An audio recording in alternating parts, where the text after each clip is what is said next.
Assalamualaikum kepada Encik Johan dan rakan-rakan.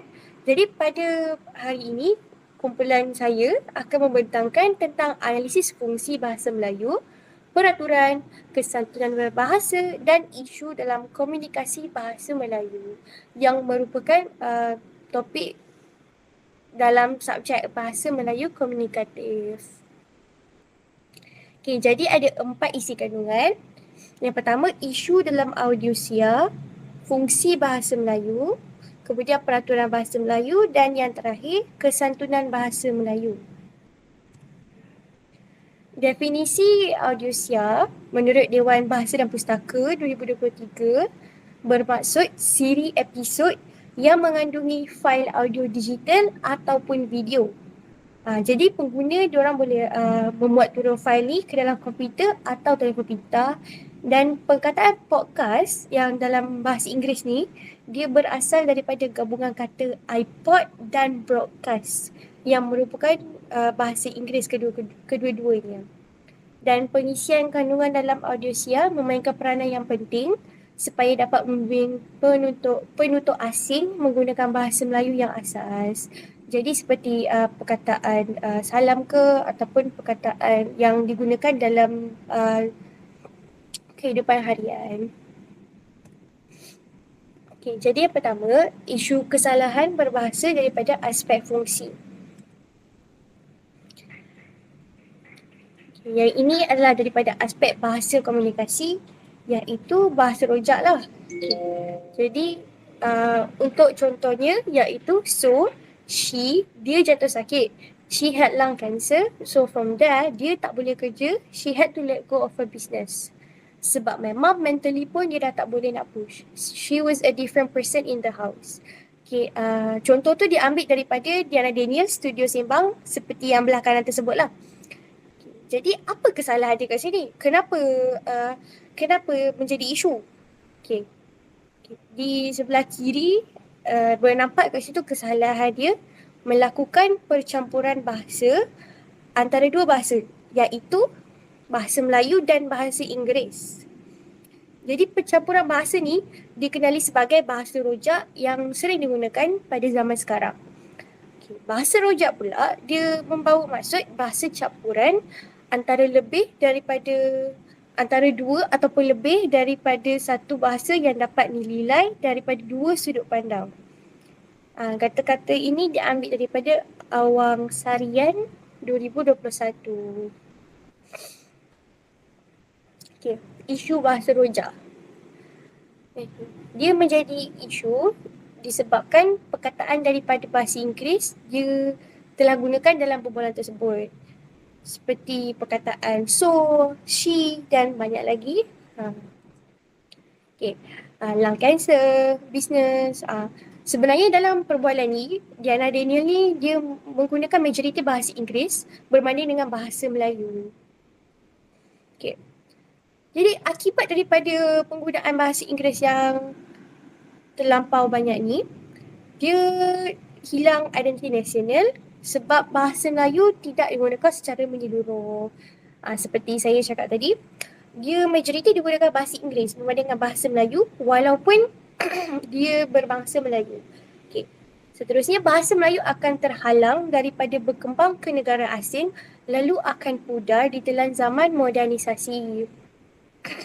Sebab sekarang kebanyakan generasi ataupun generasi zaman kini dan muda menggunakan bahasa Inggeris disebabkan antaranya disebabkan trend, disebabkan kaum, disebabkan latar belakang keluarga.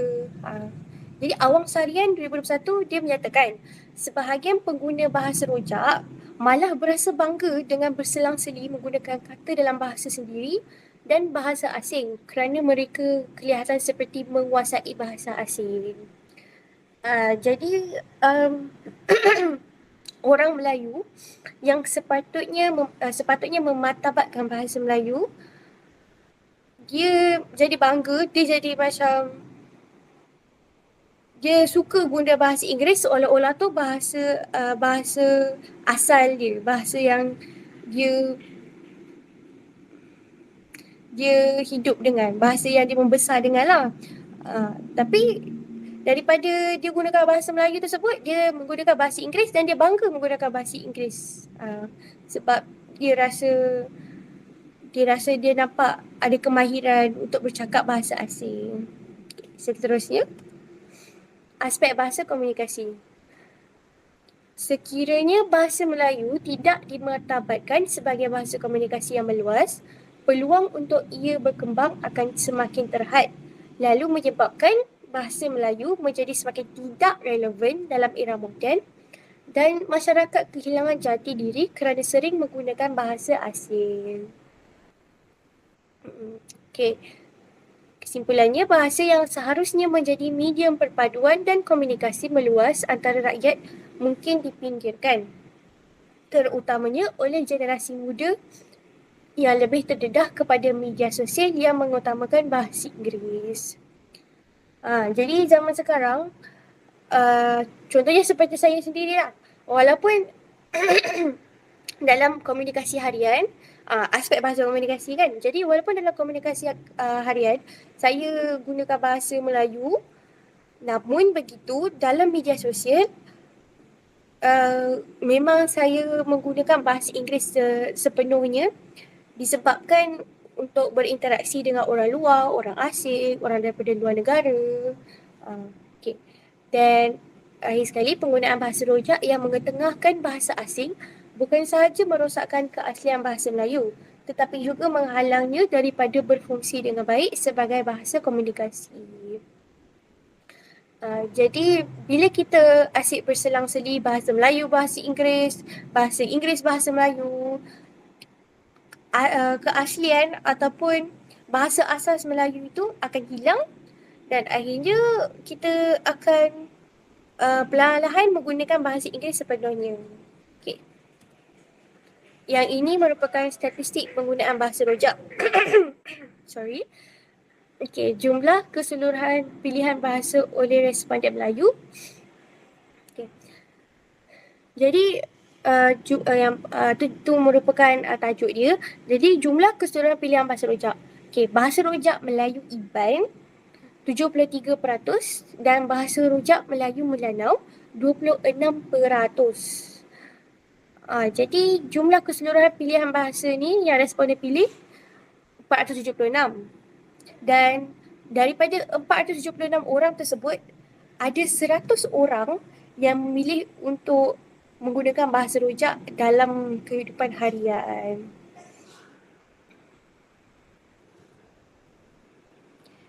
Okay. Seterusnya, isu daripada aspek bahasa perpaduan.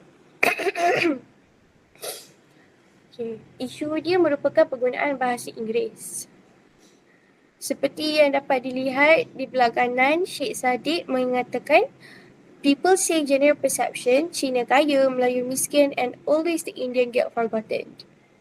Okay. Ini merupakan perbualan antara Sheikh Sadiq dan rakannya yang merupakan kaum Cina. Okay. Jadi Sheikh Sadiq kaum Melayu, daripada bangsa Melayu dan daripada bangsa Cina, menggunakan bahasa Inggeris walaupun mereka berdua faham bahasa Melayu. Tetapi apabila menggunakan bahasa Inggeris untuk berbual, perpaduan antara kaum, dia macam mana? Dia boleh kukuh tetapi tak mampu daripada segi mematapatkan bahasa Melayu itu, memang tak boleh lah sebab dia orang menggunakan bahasa Inggeris. Jadi petikan dari sinar keharian, bahasa kebangsaan perlu dijadikan sebagai bahasa perpaduan dalam menyatukan masyarakat berbilang kaum di Malaysia. Jadi bahasa Melayu sepatutnya menjadi bahasa kebangsaan. Okay, seterusnya, isu penggunaan bahasa Inggeris. Perkataan daripada bahasa Inggeris telah mendominasi perbualan tersebut, melainkan frasa seperti Melayu miskin, Cina kaya, dan terdapat kecenderungan di dalam kalangan golongan elit dan bandar untuk lebih mengutamakan bahasa Inggeris yang dilihat sebagai simbol kemajuan dan akses kepada peluang ekonomi global. Okay. Hal ini disebabkan kebanyakan institut ataupun kebanyakan syarikat menggunakan bahasa Inggeris sebagai bahasa komunikasi, bahasa perdagangan dan selainnya lah. Jadi apabila golongan elit dan golongan bandar mahu melakukan urusan apa-apa sekalipun, mereka akan cenderung untuk menggunakan bahasa Inggeris kerana sudah terbiasa dengan situasi tersebut. Seperti kita nampak kat bawah tu kesimpulan, bahasa Inggeris ni dia dianggap sebagai medium yang praktikal dan kurang sensitif berbanding penggunaan salah satu bahasa etnik untuk urusan bersama. Jadi bila kita guna bahasa Inggeris yang kita sudah biasa, nak dibandingkan dengan penggunaan bahasa etnik, kita akan lebih selesa dan lebih kurang rasa senang ambil hati disebabkan bahasa Inggeris ni amat meluas dan amat mudah untuk digunakan daripada bahasa etnik. Okay. Seterusnya, aspek bahasa perpaduan. Okay. Komuniti yang kurang fasih dalam bahasa Inggeris, terutamanya di kawasan luar bandar, mungkin merasa terpinggir daripada akses kepada pendidikan dan pekerjaan berkualiti tinggi. Jadi apabila diorang kurang fasih, mereka tidak boleh mencari kerja, mencari pekerjaan, mencari pendidikan dengan mudah lah. Jadi apabila perkara sedemikian terjadi, ia akan meluaskan jurang kelas sosial dan etnik kerana kefasihan dalam bahasa Inggeris sering menjadi penanda aras bagi status sosial dan keistimewaan. Seperti yang saya cakap sebelum ni, golongan elit dan golongan bandar, mereka akan cenderung menggunakan bahasa Inggeris sebab ialah dia menjadi penanda aras bagi status sosial. Kemudian menimbulkan kebimbangan kerana penggunaan bahasa Inggeris secara berlebihan boleh menghakis peranan bahasa Melayu sebagai bahasa perpaduan dan mengurangkan fungsinya sebagai alat perpaduan nasional. Okey. Akhir sekali, Malaysia perlu mencapai keseimbangan dalam menggalakkan penggunaan bahasa Inggeris untuk keperluan global dan elakkan daripada jurang sosial yang lebih besar berlaku yang mampu menjejaskan keharmonian masyarakat pelbagai kaum.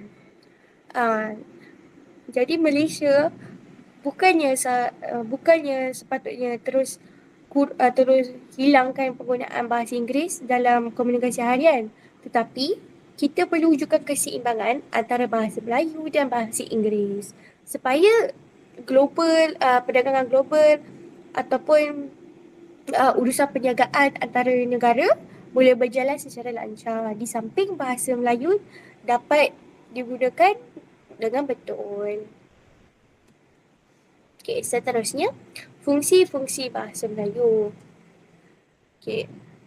Menurut Ibrahim Majdi, Muhammad Kamil dan Maliati Muhammad, bahasa merupakan lambang dalam budaya dan melalui pembinaan bahasa juga. Sesuatu budaya boleh babi lagi sekali tau. Seterusnya, fungsi-fungsi bahasa Melayu.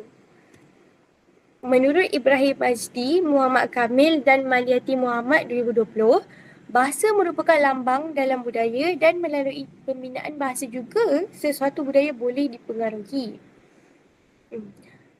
Di sepanjang proses bahasa ini dibina, bahasa ini dikembangkan, ada satu budaya yang akan ikut sekali dengan bahasa tersebut. Okay, seterusnya memainkan peranan penting dalam membina identiti nasional, menyatukan masyarakat dan menjadi medium rasmi bagi pendidikan di Malaysia. Jadi bahasa Melayu ni, dia mempunyai banyak fungsi selain daripada bahasa komunikasi dalam kehidupan harian. Jadi seperti yang saya cakap sebelum ni, dia boleh membina identiti nasional. Seterusnya, pemekasaan bahasa Melayu dalam semua aspek penting untuk mengekalkan identiti negara yang merupakan imej yang melambangkan Malaysia. Okay, sebagai contoh, jika kita lihat negara lain, kita akan menggambarkan bahasa diorang, bahasa negara tersebut dan negara tersebut. Kita akan menyatukan dua tersebut. Jadi sebagai contoh, saya ambil negara Amerika Syarikat. Jadi negara Amerika Syarikat, kalau kita dengarkan, negara Amerika Syarikat, kita akan terus fikir, negara tersebut, mereka menggunakan bahasa Inggeris, terutamanya, mereka menggunakan terutamanya bahasa Inggeris. Jadi bagi negara Malaysia, kita menggunakan bahasa Melayu. Jadi bahasa tersebut melambangkan suatu negara. Dia merupakan image. Seterusnya, terdapat 6 fungsi bahasa, iaitu bahasa kebangsaan, bahasa rasmi, bahasa perpaduan, bahasa pengantar, bahasa ilmu dan bahasa komunikasi. Saya akan jelaskan tentang setiap bahasa ini selepas inilah. Untuk yang pertama, bahasa kebangsaan. Hajjah 2021 menekankan bahawa bahasa kebangsaan berperanan dalam membentuk persepsi rakyat terhadap identiti nasional dan penggunaan bahasa Melayu secara meluas dalam lapisan masyarakat menunjukkan kebersamaan dan kesatuan. Jadi, bahasa kebangsaan ni dia mampu merapatkan lagi hubungan antara kaum. Walaupun kaum kita berbeza, budaya kita berbeza, latar belakang kita berbeza, tapi bila kita menjadikan bahasa Melayu sebagai bahasa kebangsaan, keutuhan antara kaum akan semakin rapat dan semakin bersatu. Jadi berfungsi sebagai lambang kebangsaan kerana ia bukan sekadar medium komunikasi tetapi juga mewakili nilai budaya dan warisan sejarah negara. Sebagai contoh, apabila rakyat menggunakan bahasa kebangsaan dalam pelbagai situasi, ia memperlihatkan rasa bangga terhadap asal-usul dan jati diri bangsa sekaligus mengukuhkan identiti nasional. Jadi bila kita lihat seseorang itu sebagai contoh daripada Sarawak ataupun Sabah dan mereka menggunakan bahasa daripada bahasa daripada etnik kaum mereka sendiri, kita dapat nampak yang mereka bangga dan mereka mahu kembangkan mereka punya bahasa ataupun mereka punya budaya. Seterusnya bahasa rasmi. Dalam konteks rasmi, bahasa Melayu digunakan untuk surat menyurat rasmi di antara agensi kerajaan, jabatan dan pihak swasta. Yang kedua, urusan pentadbiran dan mesyuarat dalam badan kerajaan seperti parlimen dan kementerian. Dan akhir sekali, dokumentasi rasmi seperti laporan, memorandum, perkeliling dan kontrak kerajaan. Jadi penggunaan bahasa Melayu yang memastikan komunikasi yang jelas dan seragam dalam urusan rasmi memudahkan kefahaman di kalangan rakyat dan penjawat awam kerana menggunakan bahasa yang selaras. Sepertinya saya akan bagi contoh situasi di mana kita punya orang atasan menggunakan bahasa Inggeris, tetapi apabila orang atasan menyampaikan kepada orang bawah-bawahannya, mereka menggunakan bahasa Melayu dan bahasa lain. Mungkin orang guru besar tersebut, contohnya guru besar sebagai orang atasan dan guru-guru biasa merupakan orang-orang yang bawahan. Jadi andai kata guru besar mengatakan sesuatu dalam bahasa Melayu dan seterusnya orang lain akan menyampaikan info tersebut dalam bahasa Inggeris dan seterusnya dalam bahasa Cina dan seterusnya dalam bahasa India, info tersebut akan menjadi sedikit salah daripada yang asal. Jadi dia tidak akan menjadi selaras. Dia akan mengacau komunikasi dan mewujudkan salah faham. Seterusnya, bahasa perpaduan. Bahasa Melayu digunakan sebagai alat komunikasi utama bagi merapatkan hubungan antara pelbagai kaum di Malaysia. Penggunaan bahasa yang sama membantu mengurangkan jurang perbezaan antara etnik dan melahirkan rasa kebersamaan. Dan bahasa Melayu menjadi simbol kebersamaan dan persamaan di kalangan rakyat tanpa mengira kaum. Contohnya, rakyat Malaysia menggunakan satu bahasa yang sama. Ia mewujudkan rasa kesepakatan antara kaum lalu mengukuhkan perpaduan dalam Malaysia. Okay. Jadi bila kita ada satu persamaan dengan orang lain, dengan masyarakat, kita akan rasa lebih dekat. Kita akan rasa seperti kita mudah faham orang-orang tersebut, kita mudah faham masyarakat sebab kita menggunakan satu bahasa iaitu bahasa Melayu. Seterusnya bahasa pengantar. Digunakan sebagai bahasa pengantar di tanah Melayu sejak abad ke-7. Okay. Dan membuktikan pengaruh bahasa Melayu dan kemajuan dalam ekonomi. Okay. Bahasa Melayu sebagai bahasa pengantar ni sebenarnya dah lama dah daripada tanah Melayu. Daripada abad ke-7, kita telah menjadikan bahasa Melayu ni sebagai bahasa pengantar. Okay. Seterusnya, penggunaan bahasa Melayu sebagai medium utama dalam pembelajaran dan pengajaran di sekolah kebangsaan dan universiti awam. Usaha berterusan perlu dilakukan oleh masyarakat dalam mengekalkan bahasa Melayu sebagai bahasa pengantar dengan mengembangkan kosakata dalam aspek sains dan teknologi. Jadi, apabila kita menggunakan bahasa Melayu daripada segi bahasa pengantar, dia bukan sahaja boleh kembangkan kosakata, tapi dia juga boleh luaskan pengetahuan dan pandangan dalam pelbagai bidang. Okay. Seperti kita melakukan kita punya kajian dalam bahasa Melayu, kita melakukan kerja-kerja penulisan dalam bahasa Melayu, dan kita akan mendapat lebih banyak ilmu tentang kajian atau tentang bidang tersebut jika kita melakukan semua proses tersebut dalam bahasa Melayu. Okey. Seterusnya, bahasa ilmu. Okey, Universiti Kebangsaan Malaysia sebagai pusat keilmuan bahasa Melayu yang memartabatkannya sebagai bahasa ilmu. Okey. Universiti Kebangsaan Malaysia atau UKM ni, dia telah menubuhkan institusi bahasa, kesusasteraan dan kebudayaan Melayu sejak daripada tahun 1972. Okay, seterusnya, dia menjadi tumpuan para penyelidik, sastrawan, karyawan dan budayawan. Dan bahasa Melayu menjadi bahasa yang digunakan dalam penyelidikan dan penerbitan ilmiah. Oleh itu, apabila bahasa Melayu menjadi bahasa yang utama dalam satu kajian, satu penyelidikan, dia mampu meningkatkan kualiti pendidikan dan hak sama rata. Dan akhir sekali, penubuhan Dewan Bahasa dan Pustaka ataupun DBP bertujuan menjunjung tinggi bahasa Melayu sebagai bahasa rasmi dan bahasa ilmu. Jadi, apabila Dewan Bahasa dan Pustaka ni ditubuhkan, penggunaan bahasa Melayu dapat dikukuhkan lagi dalam bidang keilmuan.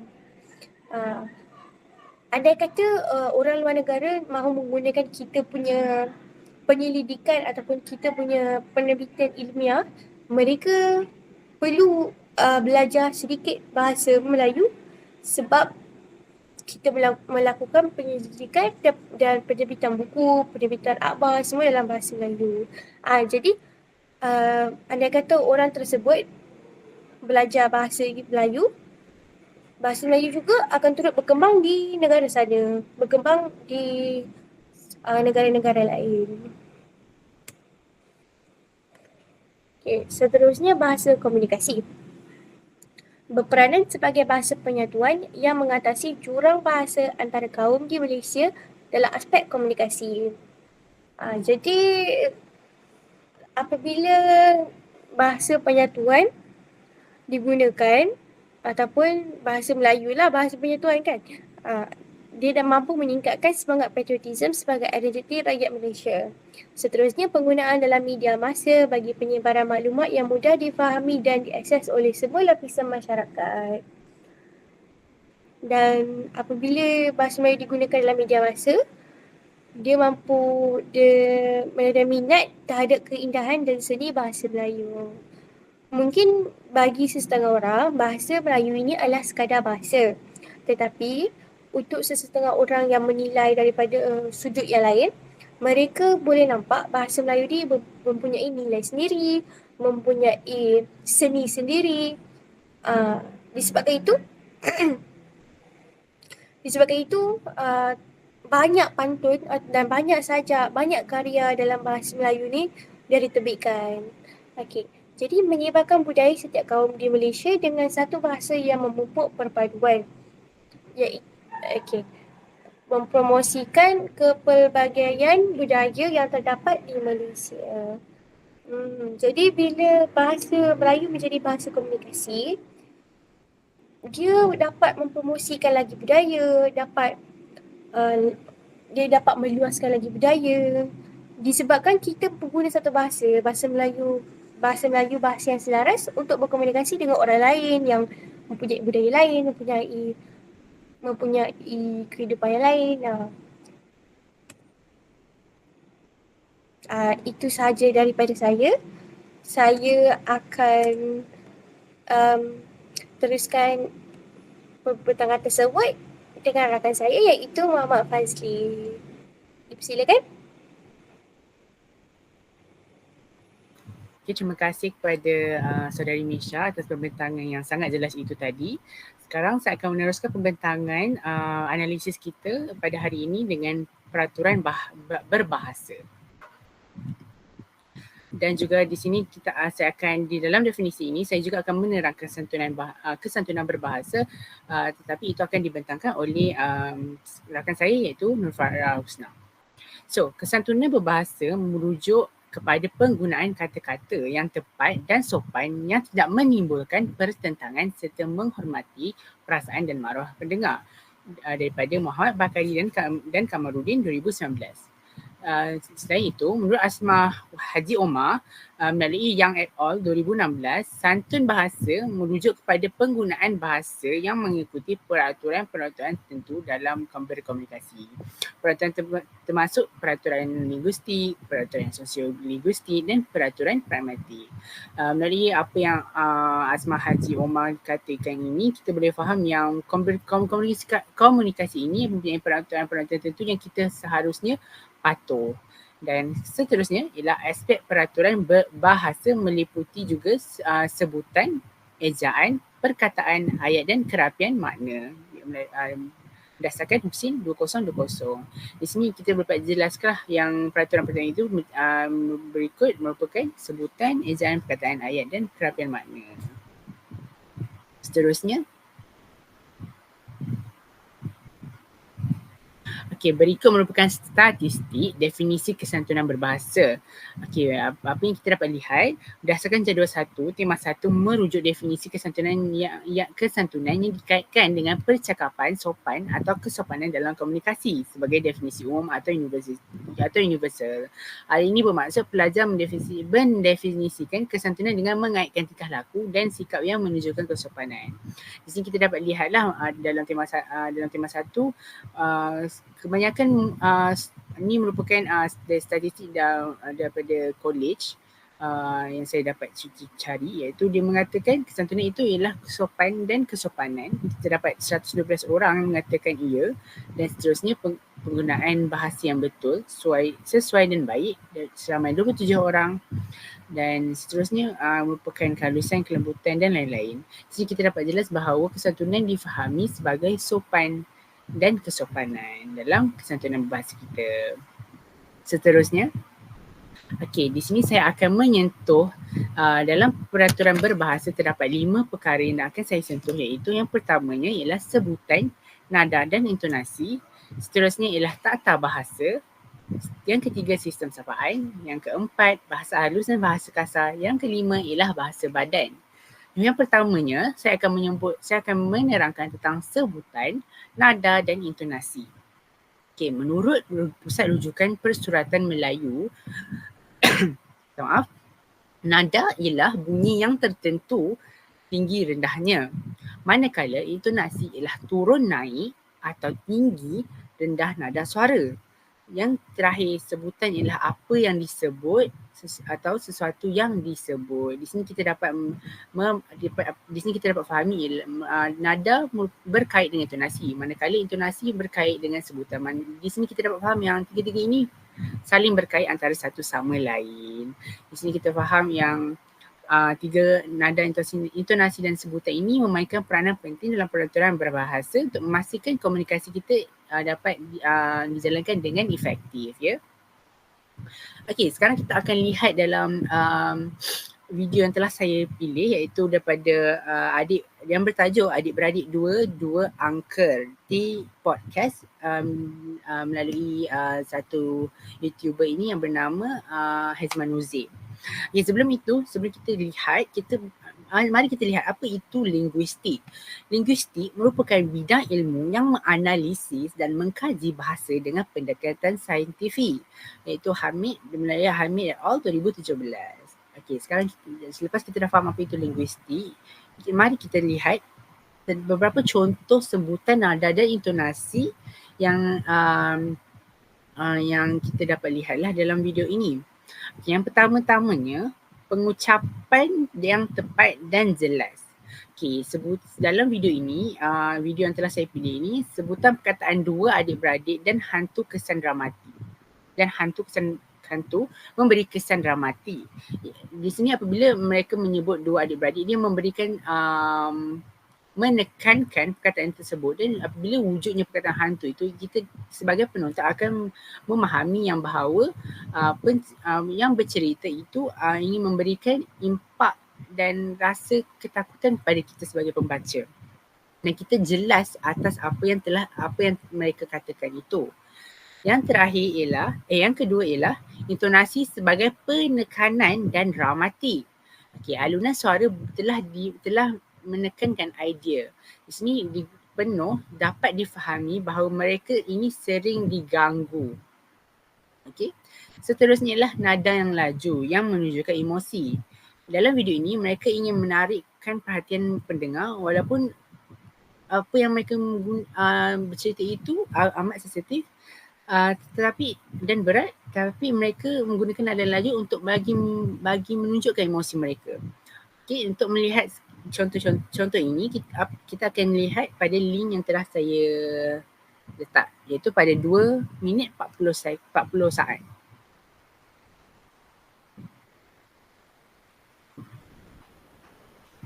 Saya nak tekan link tu.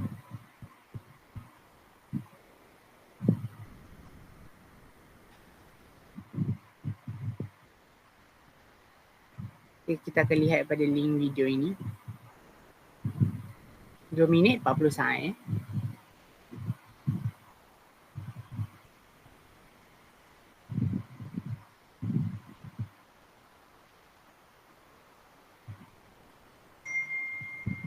Macam tu. Dia macam ada campur bunyi kucing tengah mengawan, Lepas tu mendayu-dayu campur sikit. dengan baby. Dia sedang mempertontonkan diri dia pada korang, dan tak semua orang akan bernasib baik untuk pada jumpa. 2 minit Jadi kat sini akan ada 40 dua sahaja Ustaz cakap. Ustaz kata sama ada dia memang nak tunjuk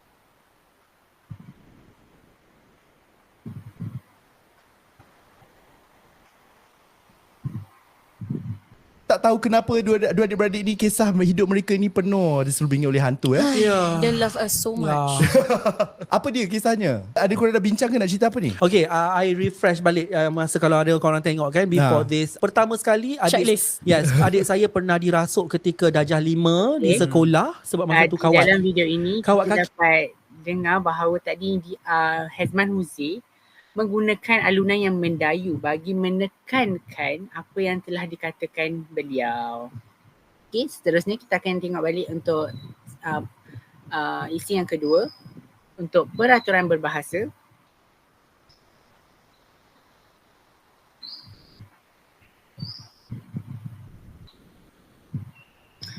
Yang kedua ialah tata bahasa. Okey, sebelum kita gerak dengan lebih mendalam, kita perlu faham apa itu tata bahasa. Tata bahasa merupakan salah satu cabang linguistik umum yang menjelaskan peraturan atau hukum-hukum yang mengaturkan suatu bahasa. Isa et al. 2021.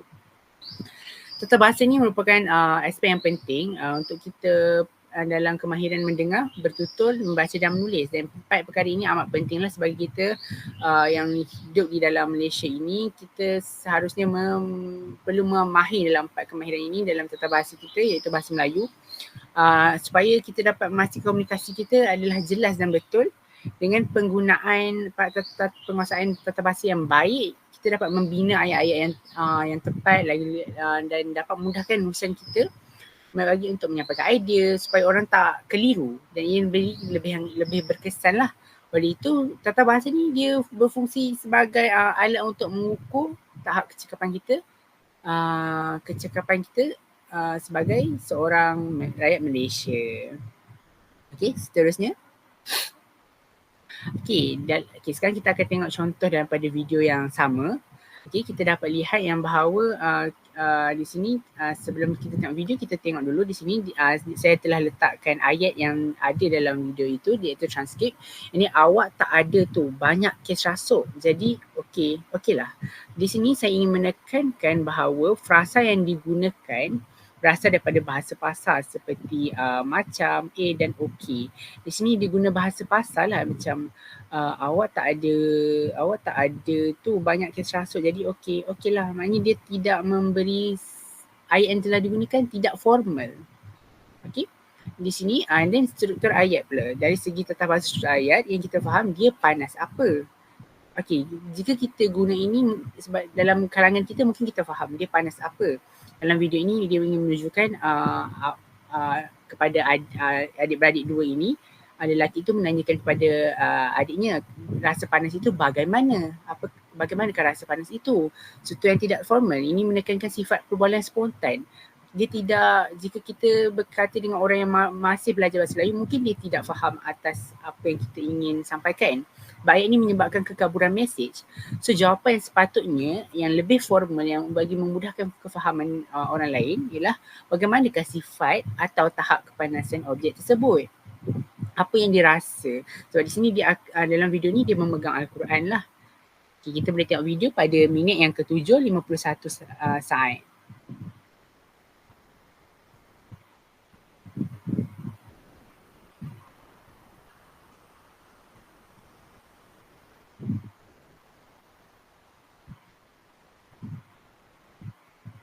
Kenapa dua adik-beradik ni kisah hidup mereka ni penuh diselubingi oleh hantu Masa I fly tu. Tak, sebab engkau memang dah I tengah pegang Quran, tiba ada orang jerit dekat hujung. Ada orang jerit, I macam, apa tu? Lepas tu kawan I, best friend I, Fizana tu cakap macam, awak, kita nak cakap something. Lepas tu macam, kenapa? Masa tu dia nak cerita Dia sebab dia takut nak cerita dekat I sebab I pernah ada kes lah. kes tahun lepas dekat sekolah lain. Okay, lepas tu dia cakap lah, kita nak bagi tahu something. Kenapa? So sepanjang weekend awak tak ada tu, banyak kes rasuk jadi. Okay lah, sebab I macam, okay, kenapa macam slow-slow cakap ni? Sebab kita tak nak jadi apa-apa kat awak. Jadi saya papayin dari Senayan. Kawan baik tu tahun lepas sekolah yang sama dekat sekolah lain tu. Ya, sekolah lain. Yang sama-sama pindah. Sama-sama pindah. Tahun sebelumnya. Makanya dia tahulah kes awak. Dia tahu, dia tukang pegang juga tahun lepasnya. Okay, lepas tu dia kata sebab kita tak nak apa-apa jadi dekat awak. Jadi jangan jadi apa-apa tau. Dia macam tu. Macam okay, I try. Macam benda tu boleh minta. Okay, kita cuba tau. Lepas tu cakap tak adalah, okay je. Okay, dia cakap okay, janji. Misha dah boleh tutup Okey, dalam tadi dia memegang Al-Quran tadi, dia ada sebut panas tapi tak dapat dengar. Tapi tak apa. Tapi dalam video ini dia mengatakan dia pegang Al-Quran itu, dia menerangkan sebenarnya dia merasakan panas. Tapi abang kepada saudari tadi, dia mengatakan dia panas apa. Dia ingin menanyakan dengan lebih jelas tapi menggunakan ayat yang tidak formal, yang tidak formal. Okey, seterusnya adalah sistem sapaan. Apa itu sistem sapaan? Sistem sapaan menurut Ali Zuddin et al. 2020, sistem sapaan dalam masyarakat Melayu amat unik kerana terdapat pelbagai sistem gelaran dan panggilan berdasarkan status sosial seorang individu tersebut. Di Malaysia kita ada banyak sistem sapaan. Okay? Penggunaan sistem sapaan ni dia melibatkan kata gelaran dan kata ganti nama yang tepat sebab dia memberi penting, sebab dia menunjukkan jika kita tidak menggunakan penggunaan yang sistem sapaan yang tidak tepat, dia akan menimbulkan salah faham dalam kalangan penutur. Contohnya kalau dalam keadaan formal, gunalah tuan, puan atau encik supaya kita menunjukkan rasa hormat kepada orang yang lebih tua daripada kita atau yang lebih berpangkat lah. Okay, seterusnya kita akan tengok contoh bahasa yang tadi belakang balik lelaki. Sistem sapaan. Di sini ayat dia yang pertama ialah hari ini kita bawa sebelah. kanan ini kita ada seorang wanita cantik. Okay, dalam ni dia ingin mungkin dia tak faham sangat, tapi apa yang Haizman Uzi ingin mengenalkan kepada kita penonton tentang akak saudari ini. Hari ini kita bawa sebelah kanan kita inilah, iaitu kita ada seorang wanita cantik. Lepas tu yang kedua ialah awak. Tak ada tu banyak kes rasuk. Okey, kita sentuh pada kita dululah yang iaitu kata ganti diri pertama. Digunakan sebagai kata ganti pertama jamak melibatkan diri penutur dan pendengar, menekankan keterlibatan bersama dalam aktiviti atau topik yang sedang dibincangkan. Sebenarnya kita ini dia yang digunakan ni lebih kepada sebenarnya agak dia bunyi formal dan juga tidak formal sebenarnya, sebab dia melibatkan dirinya dan juga penonton lah sebenarnya sebagai seorang YouTuber lah di sini. Dan seterusnya ialah awak, kata ganti diri kedua, iaitu digunakan sebagai kata ganti pertama jamak yang melibatkan diri penutur dan pendengar, menekankan keterlibatan bersama dalam aktiviti atau topik yang sedang dibincangkan. Sini kita dah cakap awak tak ada tu banyak kes rasuk. Sebenarnya ni kau sebenarnya dalam cerita, dalam video ini awak tak ada tu banyak kes rasuk dikatakan oleh kawan sahabat daripada saudari yang dalam video ini, mengatakan ketika itu dia tidak ada di tempat asrama itu. So masa beliau tak ada, banyak kes rasuk yang berlaku. So beliau menggunakan awak untuk menimbulkan rasa hormat kepada kawannya. Okey, seterusnya yang ni kita tidak melihatkan video sebab dia sangat jelas lah. Seterusnya adalah bahasa kasar dan bahasa halus. Bahasa kasar dan bahasa halus ini kita dapat lihat bahawa bahasa halus ialah bila kita menggunakan frasa yang macam yang tidak secara jelas lah. Di sini kita dapat lihat di bawah ini, kita tak nak jadi apa-apa ke awak. Dan ini merupakan kawan kepada saudari dalam video ini. Di sini kita menggunakan frasa saya, kita tak nak jadi apa-apa ke awak, menunjukkan perhatian dan keprihatinan seorang kawan terhadap keselamatan orang lain. Maknanya kawan dia ni sangat risau lah. Dia tak nak apa-apa yang bukan terjadi kepada saudari ni. Sebab saudari ni ada apa orang kata, boleh lihat hijab terbuka. Dan terdapat elemen pengasihan dalam percakapan inilah. Dia dapat ini kita dapat faham yang dia menggunakan bahasa halus untuk menyampaikan yang beliau ni tak nak apa-apa yang berlaku kepada sahabatnya, kepada saudari yang dalam video ni. Seterusnya ialah bahasa kasar. Sebagai contoh dalam ini, ayat yang saya cari dalam video ini ialah perangai kau macam mana kan? Okey, dalam ayat ni sebenarnya dia mengandungi bahasa kasar yang bersifat menyinggung sebenarnya dan kurang sopan, sebab bahasa ini dia lebih ketara apabila ditujukan kepada seorang yang secara langsung lah. So dia dalam video ni dia mengatakan perangai kau macam mana kan. Dalam video ni sebenarnya dia tentu dia kena rasuk dan waktu itu kawan dia abang kepada saudari ni ingin macam memberikan elemen yang kasar lah kepada beliau, mengatakan disebabkan perangai sebelum dia dirasuk, perangai dia macam mana sebelum ni kalau dia tak dirasuk. Sebenarnya dia ingin mengatakan menyindir, iaitu ayatnya perkataannya menyindir adiknya, iaitu soalan perangai kau macam mana masa sekolah, mungkin berniat untuk mengungkit kelakuan atau kesilapan seorang yang pada masa lalu. Penggunaan perkataan kau pun sebenarnya dia menggunakan nada seperti ini boleh dianggap menghina atau merendahkan. Okey, kita boleh lihat pada video 8 minit minit ke-8 minit ke-8 15 saat dengan 6 minit 49.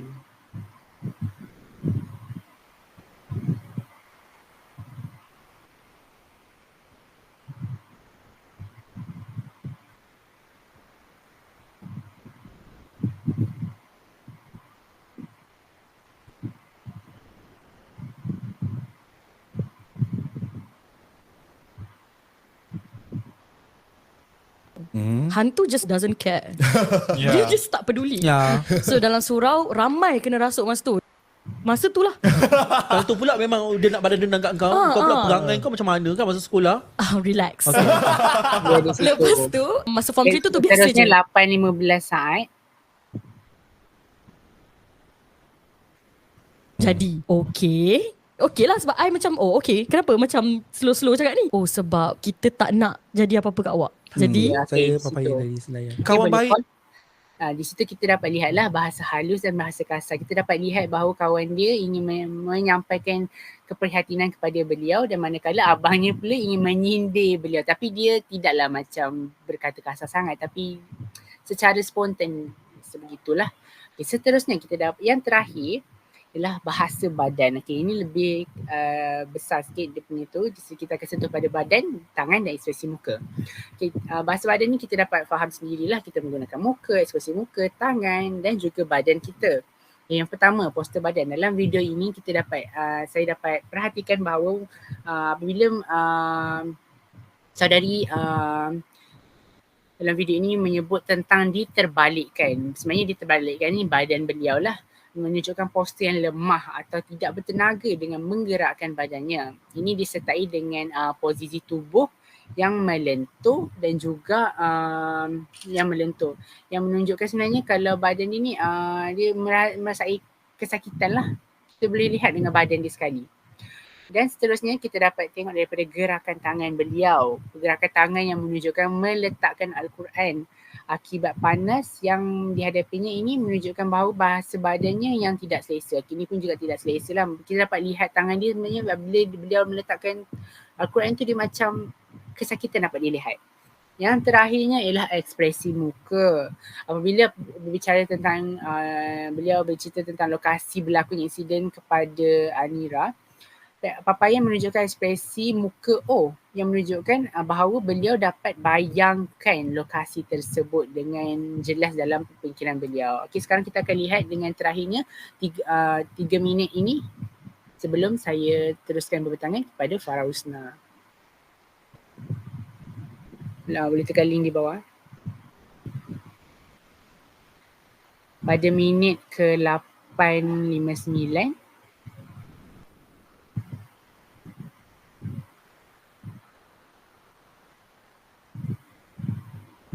okey, boleh situ. Lepas tu I tak tahu I buat apa. I macam senyap. Tiba-tiba Quran tu jadi panas. Macam Di tangan you. di tangan I. Lepas tu Quran tu jadi panas. I letak lah. Sebab dia di situ bukan dia macam kita panas. dapat lihat tangan beliau diletak itu seperti kepanasan itu dapat dirasa oleh beliau sendirilah. Okay, ada lagi 2 iaitu pada minit yang 13:06 saat. Okey. Banyak kali benda tu berlaku. Sampailah I sedar-sedar I dah dekat luar surau, dekat longkang. I sudah diterbalikkan. Orang duk tepuk belakang I. I muntah. Kita Tak dapat lihat apabila beliau melakukan diterbalikkan itu, kita dapat lihat yang bahawa badan beliau actually sebenarnya diterbalikkan dengan memberikan kesakitan lah. Jelas di situ. Dan terakhir sekali ialah ekspresi muka pada minit 13 minit 13 saat. keluar apa-apa pun, I pusing, I pandang atas, surau I ada bumbung yang separate, bumbung dan langit. Macam atap Atap. Macam dekat area balcony luar masjid. Aku dekat luar, aku dekat luar masjid. Okey, situ. Lelaki ni bernama Papain. Bila beliau melakukan O, kita dapat lihat ekspresi yang beliau itu memahami apa yang adiknya terangkan, iaitu lokasi berlakunya insiden tersebut. Okey, itu sahaja kepada saya. Terdapat 5 apa yang telah saya terangkan, iaitu 5 peraturan berbahasa. Dan sekarang saya akan teruskan pembincangan kita, analisis kita kepada Nur Farah Husna. Terima kasih.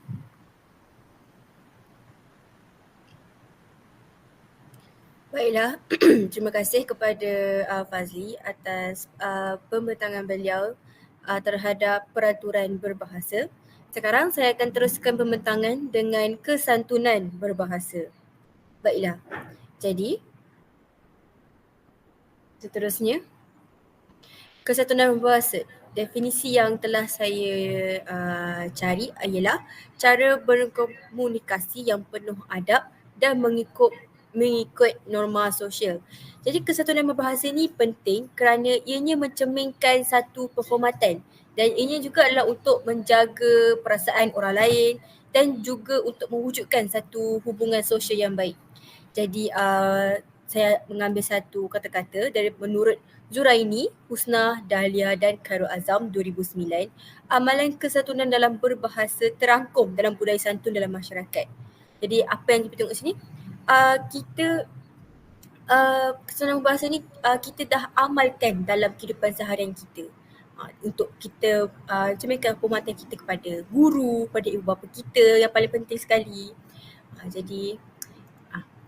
Jadi apa yang saya akan analisis pada hari ini adalah kelainan konteks seperti jenis khalayak, situasi formal dan situasi tidak formal, pemilihan bahasa perantara, kelainan kesatuan antara khalayak seperti budaya atau dialek atau sosial atau umur, jantina dan situasi. Akhir sekali saya akan analisis tentang tabu ketika komunikasi.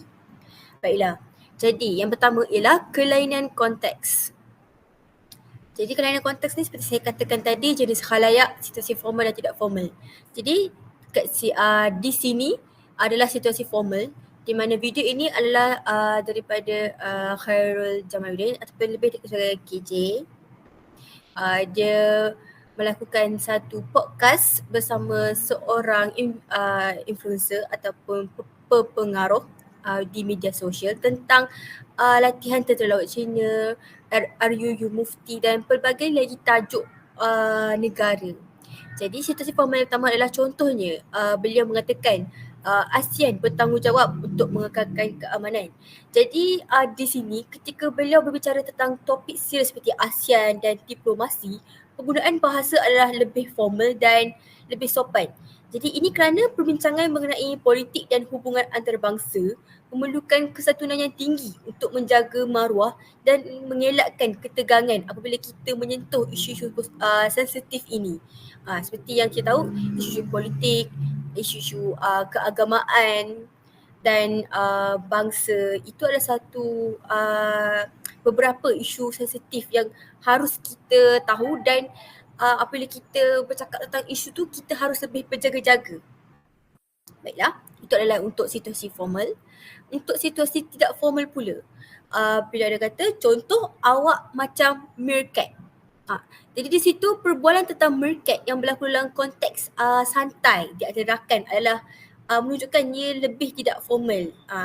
Beliau dan influencer tersebut, pengaruh tersebut, jadi mereka menggunakan satu penggunaan humor dan sindiran yang ringan untuk menunjukkan bahawa perbualan tersebut berada dalam lingkungan sosial yang lebih casual, tidak terlalu serius. Itu menunjukkan situasi tidak formal. Baiklah, kedua, pemilihan bahasa perantara. Jadi di sini penggunaan bahasa Inggeris seperti spirit animal, wasabi dan sweet spot. Jadi ini menunjukkan flexibility dalam memilih bahasa perantara bergantung kepada kefahaman khalayak. Jadi perkara ini juga menunjukkan keakraban antara penutur dan juga penonton, di mana penggunaan dua bahasa diterima sebagai suatu yang biasa dan tidak menjejaskan kesatuan bahasa. Jadi di sini dia tidak selalu menggunakan bahasa Inggeris, tapi ianya menggunakan supaya macam dalam konteks podcast tu dia lebih casual dan penonton boleh terima penggunaan bahasa tu. Baiklah. Yang ketiga adalah kelainan kesantunan antara khalayak daripada segi budaya atau dialek atau sosial atau umur atau jantina. Jadi contoh di sini yang dapat saya ambil adalah beliau KJ dia berkata, ini cara saya ucap tahniah. Jadi dalam perbualan ni mereka menyedari kehadiran pelbagai penonton dengan latar belakang berbeza.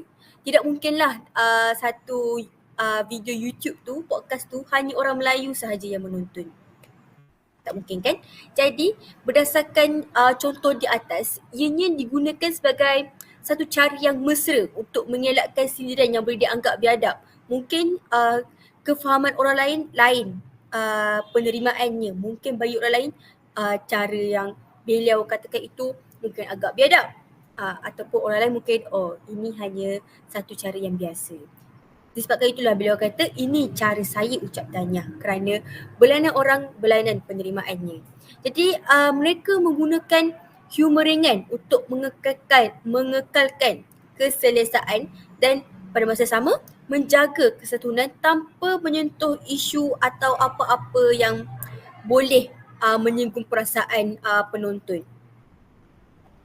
Baiklah. Yang akhir sekali adalah tabu ketika komunikasi.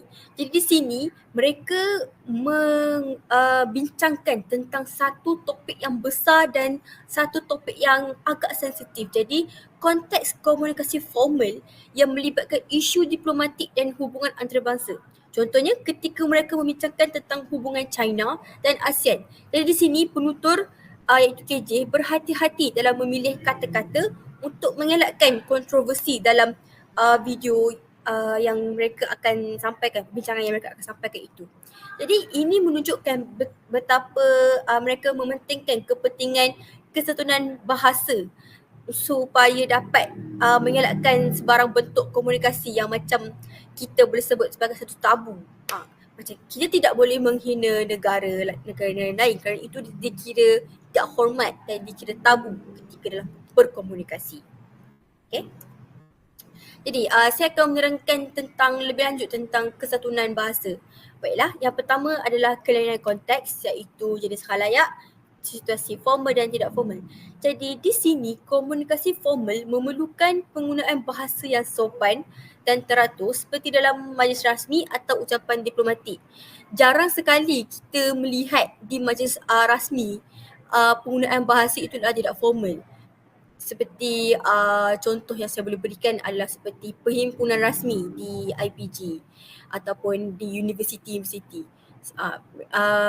Pengacara selalunya akan menggunakan bahasa seperti Assalamualaikum warahmatullahi wabarakatuh, di sini saya.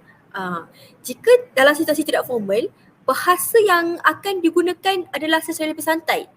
Misalnya dalam perbualan harian atau bersama rakan-rakan. Seperti contohnya ketika saya bersembang dengan rakan saya, boleh jadi saya boleh bersembang lah macam contohnya, ini hanya contoh, woi, kau dah makan belum?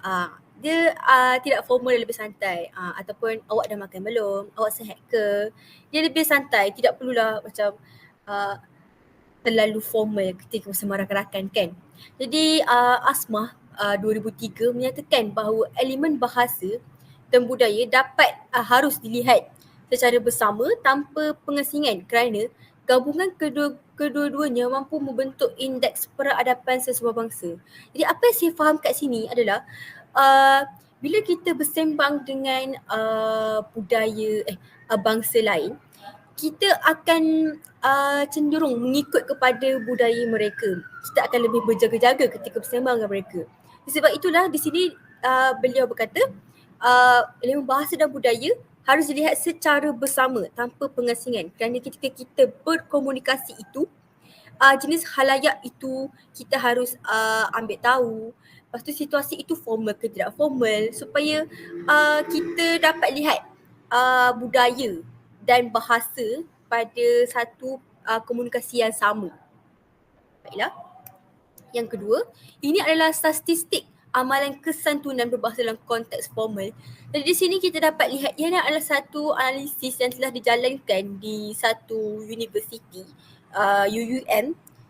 Jadi di sini mereka membuat satu seperti kajian tentang pelajar dan pensyarah berkomunikasi. Jadi mereka akan memilih ataupun mengundi di mana berdasarkan yang perkataan sini dua yang saya dapat lihat adalah berkomunikasi dengan pensyarah di dalam kelas. Jadi majoritinya mereka pelajar akan bercakap secara formal dengan pensyarah.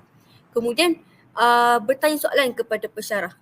Mereka juga, dan di sini menunjukkan juga 95.1% pelajar akan bercakap secara formal. Jadi dalam konteks formal, amalan kesatuan berbahasa diaplikasikan oleh pelajar dapat dilihat bahawa ianya mempunyai tahap peratusan yang tinggi. Yang kedua, statistik amalan kesantunan berbahasa dalam konteks tidak formal. Jadi di sini kita juga dapat lihat dalam konteks tidak formal, walaupun dalam konteks tidak formal, pensyarah dan pelajar mereka masih lagi dapat peratusan yang tinggi. Kerana apa? Kerana konteks tu mereka walaupun tidak formal tapi mereka bersama pensyarah mereka. Jadi mereka masih lagi mengekalkan formality tapi dalam dalam bahasa yang lebih santai, bahasa yang lebih casual. Tidak terlalu formal lah. Macam tu. Baiklah, kedua, penerangan tentang pemilihan bahasa perantara. Jadi, pemilihan bahasa perantara ni ianya bergantung kepada khalayak yang kita nak sampaikan. Bahasa Melayu mungkin sesuai digunakan dengan masyarakat tempatan. Tetapi dalam konteks antarabangsa, bahasa Inggeris mungkin lebih sesuai. Jadi di sini menurut Peter Trudgill 1983, lingua franca. Jadi lingua franca ni adalah bahasa yang digunapakai sebagai bahasa perhubungan dalam kalangan orang yang tidak mempunyai bahasa ibunda yang sama. Seperti kita bahasa ibunda kita adalah bahasa Melayu, tetapi kepada orang lain mungkin bahasa ibunda mereka adalah bahasa Inggeris.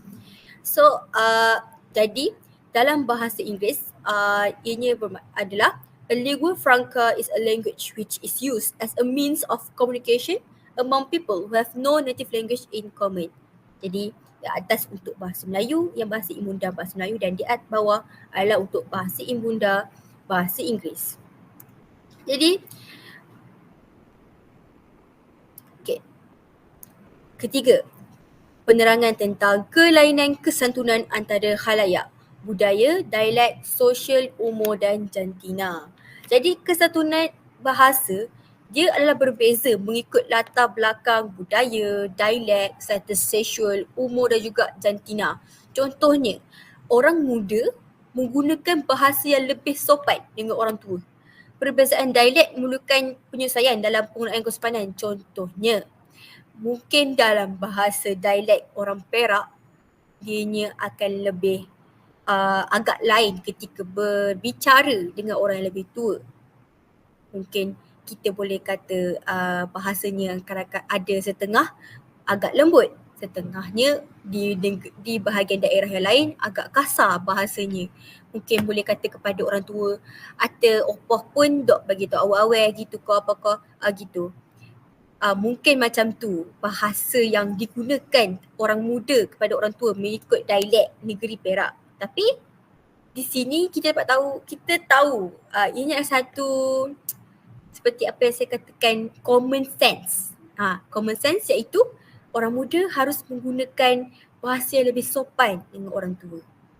Jadi menurut Johnson 1997, bahasa ialah salah satu daripada sumber yang dirujuk oleh individu atau masyarakat untuk mengetahui peranan jantina dan identiti. Baiklah, jadi di sini kita dapat lihat statistik di sini amalan kesantunan berbahasa pelajar UUM mengikut jantina. Jadi di sini kita dapat tengok dia adalah bertanya soalan kepada pensyarah. Lelaki ianya agak bagus. Kalau perempuan ianya adalah sebenarnya ianya sama sahaja lelaki dan perempuan mengikut jantina, tapi bezanya lelaki lebih casual bahasanya. Perempuan dia lebih menekankan bahasa formality itu dalam diri mereka. Jadi berdasarkan statistik, ianya mengiyakan pandangan Eckert dan McConnell-Janet 2003 yang menyatakan bahawa cara perempuan bercakap lebih menampakkan unsur penghormatan teragak-agak dan tidak langsung. Saya bukan ingin menunjukkan satu kompromi ataupun bias terhadap perempuan ataupun lelaki. Tapi ini dianalisis berdasarkan kajian yang telah dilakukan oleh pelajar UUM sendiri. Jadi amalan kesunahan bahasa untuk perempuan ini menampakkan mereka hanya menggunakan unsur yang bersahaja dalam ujaran mereka seperti pendapat Mills 2003 dan mereka turut menyalurkan gaya pertuturan secara tidak langsung, iaitu daripada Eckert dan McConnell-Janet 2003. Baiklah, yang akhir sekali adalah tentang tabu dalam komunikasi. Jadi tabu dalam komunikasi ni ada 4 jenis, iaitu tabu budaya, tabu agama, tabu seksual dan tabu politik. Baiklah, yang pertama, tabu budaya. Tabu budaya ini adalah perkara yang sensitif mengikut budaya tertentu seperti adat resam ataupun kepercayaan. Jadi setiap budaya ada kepercayaannya masing-masing dan ada adatnya masing-masing. Jadi jika seseorang itu tahu tentang kepercayaan atau adat resam itu, mereka harus lebih berhati-hati ketika berkomunikasi tentang perkara itu. Tapi kalau tidak tahu itu, sebaiknya bertanya dahulu sebelum berkata. Takut perkara yang akan dikatakan itu mungkin akan menggores hati orang, pendengar. Adakah yang tanya perkara lebih lanjut sebelum bercakap. Berfikir dulu sebelum bercakap. Macam tu. Baiklah, kedua adalah tabu agama. Jadi topik ini kita selalu dengar iaitu topik yang dianggap sensitif dalam konteks agama seperti kepercayaan atau amalan tertentu. Banyak yang kita dapat lihat di media sosial ataupun di surat khabar di mana mungkin ada sesetengah yang akan tidak menghormati agama. Contohnya membakar Al-Quran ataupun meludah di patung Buddha. Ini tidak menunjuk kepada agama Islam saja tapi menunjuk kepada agama Buddha, Hindu, Kristian. Agama-agama ini ada kepercayaannya masing-masing dan kita perlu menghormati agama lain. Jadi ini adalah satu, tabu agama ini adalah satu perkara yang agak sensitif. Ketiga, tabu seksual. Perbincangan yang berkaitan dengan seksualiti yang mungkin dianggap tidak sesuai ataupun mengganggu. Seperti saya boleh bagi contoh tabu seksual ni mungkin dalam perbualan seharian kita. Kita mungkin boleh bercakap tentang antara lelaki dan perempuan. Mungkin lelaki akan bercakap sesuatu yang tidak baik terhadap perempuan. Itu boleh dianggap sebagai sesuatu yang seksual dan mungkin akan mengganggu keselesaan wanita itu. Ataupun wanita sendiri yang berkata sesuatu yang tidak baik ataupun sesuatu yang seksual pada lelaki. Itu adalah satu yang tidak baik juga. Jadi wanita dan lelaki harus menjaga perbincangan seksual antara satu sama lain. Baiklah, yang terakhir adalah tabu politik. Topik yang berkaitan dengan pandangan politik yang boleh menimbulkan konflik atau ketegangan. Jadi perkara ini kita selalu lihat di parlimen ataupun di surat khabar di mana perkara ini adalah satu perkara yang boleh mengakibatkan kesan pada diri sendiri dan juga kepada orang lain. Jadi di sini adalah beberapa ungkapan tabu yang telah dijumpai. Jadi dari segi jenis, Fraser 2000 mengatakan bahawa beliau telah membahagikan tabu kepada 4, iaitu tabu berkaitan tindakan atau perbuatan, tabu berkaitan orang, tabu berkaitan benda dan tabu berkaitan kata-kata. Jadi di sini kita boleh lihat mungkin ada beberapa kata seperti ambak. Perkataan itu adalah perkataan masyarakat Tawau yang bermaksud yang tidak baik seperti anda boleh lihat di situ. Ataupun mungkin kita boleh masyarakat Tawau mengatakan batu. Batu bagi kita adalah batu di jalan raya itu, batu di kolam. Tapi di masyarakat Tawau, tabu itu adalah batu itu adalah dadah. Jadi itu adalah perkataan tabu di masyarakat Tawau yang mungkin kita tidak tahu dan saya tahu ramai yang tak tahu. Baiklah, kesimpulannya untuk pembentangan kami untuk analisis ini adalah bahasa Melayu mempunyai peranan yang penting sebagai satu alat perpaduan dan adalah satu identiti nasional di Malaysia. Tetapi bahasa Melayu ini dia berhadapan cabaran seperti penggunaan bahasa rojak, dominasi bahasa Inggeris terutama dalam kalangan generasi muda seperti saya sendiri dan juga rakan-rakan saya di luar sana. Fenomena ini ianya telah melemahkan keaslian bahasa Melayu dan menghalang fungsinya sebagai bahasa utama negara ataupun bahasa ibunda negara kita. Walaupun bahasa Inggeris penting untuk akses global, penggunaannya yang agak meluas di negara kita boleh melebarkan jurang sosial dan mengurangkan peranan bahasa Melayu dalam komunikasi harian. Oleh itu, usaha dalam untuk memperkasakan bahasa Melayu ini perlu diteruskan melalui pendidikan serta simbol identiti negara. Jadi itu saja daripada kumpulan kami. Ini adalah rujukan yang kami telah lakukan. Beberapa rujukan kami. Jadi itu saja daripada kumpulan kami. Dengan itu saya ingin mengucapkan terima kasih kepada ahli kumpulan saya, Amisha Mansara dan juga Muhammad Fazli. Dan terima kasih juga kepada Encik Johan kerana mendengar perpetangan kami dan juga kepada rakan-rakan yang lain. Sekian, terima kasih.